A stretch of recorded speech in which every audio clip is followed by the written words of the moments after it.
গত 4 দিনে প্রায় 40 ঘন্টা সিবিআই এর ঘরেই কেটেছে সন্দীপ ঘোষের। মঙ্গলবার আবারও সিজিও কমপ্লেক্সে তলব করা হলো আরজিকরের প্রাক্তন অধ্যক্ষকে। শহরের নামকরা মেডিকেল কলেজের অধ্যক্ষ পদে থাকলেও সন্দীপের নামে গুচ্ছের দুর্নীতির অভিযোগ। সিবিআই যদি সেই অভিযোগের শিকড়ে পৌঁছতে চায় তাতে সন্দীপের চাপ হতে পারে বলেই মত একটা বড় অংশে। এর মধ্যে নয়া মোড়। সুপ্রিম কোর্টের নিষেধাজ্ঞা সত্ত্বেও কেন বারবার নির্যাতিতার নাম প্রকাশ? এই ইস্যুতে এবার আরজিকর হাসপাতালের প্রাক্তন অধ্যক্ষ ডক্টর সন্দীপ ঘোষকে তলব করল কলকাতা পুলিশ। বুধবার তাকে হাজিরার নির্দেশ দেওয়া হয়েছে বলে খবর।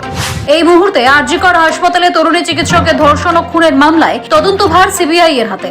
রোজই সন্দীপ ঘোষকে ডেকে জিজ্ঞাসাবাদ করা হচ্ছে। তারই মাঝে তাকে একদিকে তলব করল লালবাজার।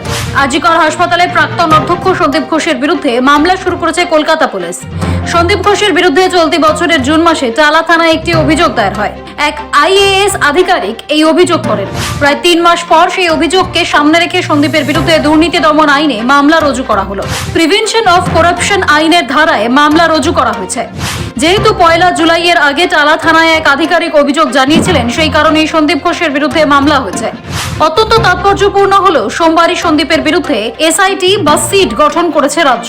আইজি প্রণব কুমারের নেতৃত্বে 4 সদস্যের তদন্ত কমিটি তৈরি করা হয়েছে।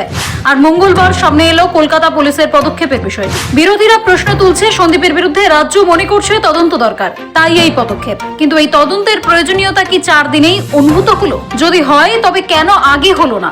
এসবের মাঝে আবার লালবাজার তাকে তলব করলো। বুধবার কি তিনি হাজিরা দেবেন তা বোঝা যাবে বুধবারেই।